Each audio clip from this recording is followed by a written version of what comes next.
أشهد أن لا إله إلا الله.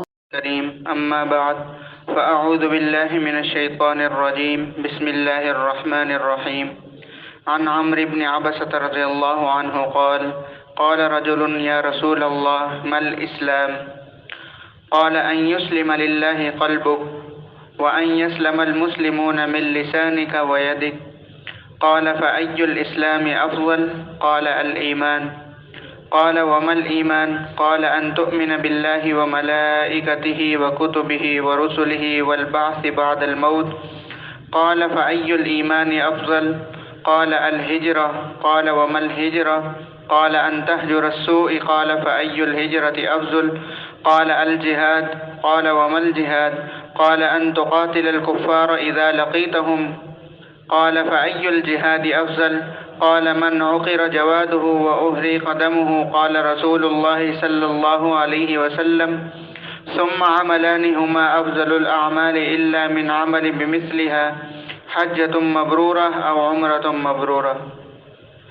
حضرت عمر بن عبسہ رضی اللہ عنہ کہتے ہیں کہ ایک شخص نے عرض کیا کہ یا رسول اللہ اسلام کیا ہے؟ آپ صلی اللہ علیہ وسلم نے ارشاد فرمایا اسلام یہ ہے کہ تمہارا دل اللہ کے لیے جھک جائے اور یہ کہ تمہاری زبان اور ہاتھ سے کسی مسلمان کو تکلیف نہ پہنچے۔ پوچھا گیا کون سا اسلام افضل ہے؟ ارشاد فرمایا ایمان۔ دریافت کیا ایمان کیا ہے؟ ارشاد فرمایا گیا ایمان یہ ہے کہ اللہ پر اور اس کے فرشتوں پر اور اس کی کتابوں پر اور اس کے رسولوں پر اور مرنے کے بعد دوبارہ اٹھائے جانے پر یقین رکھو۔ دریافت کیا کہ کون سا ایمان افضل ہے؟ ارشاد فرمایا ہجرت۔ دریافت کیا گیا کہ ہجرت کیا ہے؟ ارشاد فرمایا برائی کو چھوڑ دینا۔ دریافت کیا پھر کون سی ہجرت افضل ہے؟ ارشاد فرمایا جہاد۔ دریافت کیا کہ جہاد کیا ہے؟ ارشاد فرمایا جب کفار سے لڑائی ہو تو ان سے مقابلہ کرنا۔ دریافت کیا گیا کہ کون سا جہاد افضل ہے؟ ارشاد فرمایا جس میں گھوڑے کے پیر کاٹ دیے جائیں اور خون بہا دیا جائے۔ اس کے بعد رسول اللہ صلی اللہ علیہ وسلم نے یہ ارشاد فرمایا کہ پھر دو عمل ایسے ہیں جو سارے اعمال سے افضل ہیں سوائے اس کے جو ان جیسے عمل کرے، مقبول حج یا مقبول عمرہ۔ وعن ماعز رضی اللہ عنہ عن النبی صلی اللہ علیہ وسلم انه سئل ای الاعمال افضل قال ایمان باللہ وحدہ ثم الجہاد ثم حجة برة تفضل سائر الاعمال كما بین مطلع الشمس الى مغربها۔ حضرت ماعز رضی اللہ عنہ نقل کرتے ہیں کہ نبی کریم صلی اللہ علیہ وسلم سے پوچھا گیا کہ اعمال میں سب سے افضل عمل کون سا ہے؟ ارشاد فرمایا اکیلے اللہ کی ذات عالی پر ایمان لانا، پھر جہاد، پھر مقبول حج، اور دوسرے تمام اعمال میں فضیلت کے اعتبار سے اتنا ہی فرق ہے جتنا آسمان اور زمین کے درمیان۔ وعن جابر رضی اللہ عنہ عن النبی صلی اللہ علیہ وسلم قال الحج المبرور ليس له جزاء إلا الجنة قيل وما بره قال إطعام الطعام وطيب الكلام۔ وفي رواية لأحمد والبهيقي إطعام الطعام وإفشاء السلام۔ حضرت جابر رضی اللہ عنہ نبی کریم صلی اللہ علیہ وسلم کا ارشاد نقل کرتے ہیں کہ حج مبرور کا انعام جنت کے سوا کچھ نہیں۔ کسی نے پوچھا گیا کہ حج کی عمدگی کیا ہے؟ ارشاد فرمایا کہ کھانا کھلانا اور نرم گفتگو کرنا، اور ایک روایت میں ہے کہ کھانا کھلانا اور کثرت سے سلام پھیلانا یعنی سلام کرنا۔ فائدہ حدیث شریف میں حج کی 3 نیکیاں ارشاد فرمائی گئی ہیں۔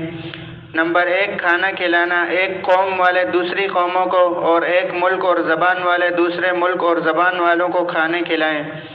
نمبر 2 نرم گفتگو کرنا، اس لیے کہ حج کے سفر میں مشقت ہوتی ہے، اس کو اللہ کے لیے برداشت کرنا اور ساتھیوں کے ساتھ بات میں نرمی اختیار کرنا۔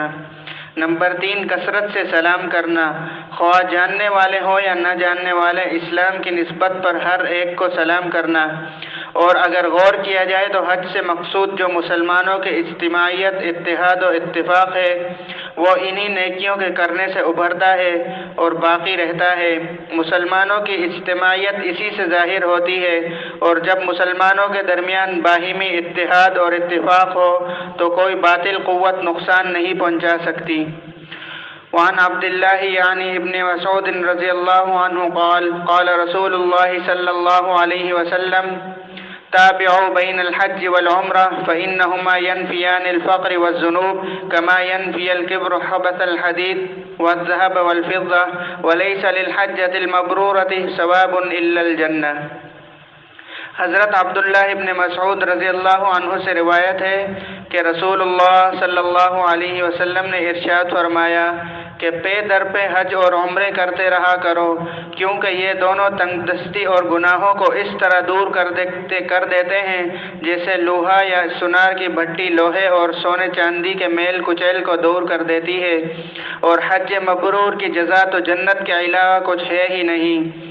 یعنی پے در پہ حج اور عمرے کرتے رہا کرو، اس کا مطلب یہ ہے کہ حج اور عمرہ دونوں ساتھ ساتھ کرو جیسے قران کہتے ہیں، اور یہ سب سے افضل حج ہے۔ یا پھر اس جملے کا مطلب یہ ہے اگر تم نے عمرہ کیا ہے تو پھر حج بھی کرو، اور حج کر لیا ہے تو پھر بھی عمرہ کرتے رہو۔ اور فقر سے مراد ظاہری فقر بھی ہو سکتا ہے اور باطنی فقر بھی، یعنی حج اور عمرہ کرنے سے اللہ تعالیٰ مال و دولت کی نعمت سے نوازتا ہے، یا یہ کہ دل غنی ہو جاتا ہے۔ اللہ پاک ہمیں بھی ان حدیث پر عمل کرنے کی توفیق عطا فرمائے۔ الحمدللہ رب العالمین والصلاة والسلام علی سید الانبیاء المرسلین۔ ربنا هب لنا من ازواجنا وذرياتنا قرة اعین واجعلنا للمتقین اماما برحمتک۔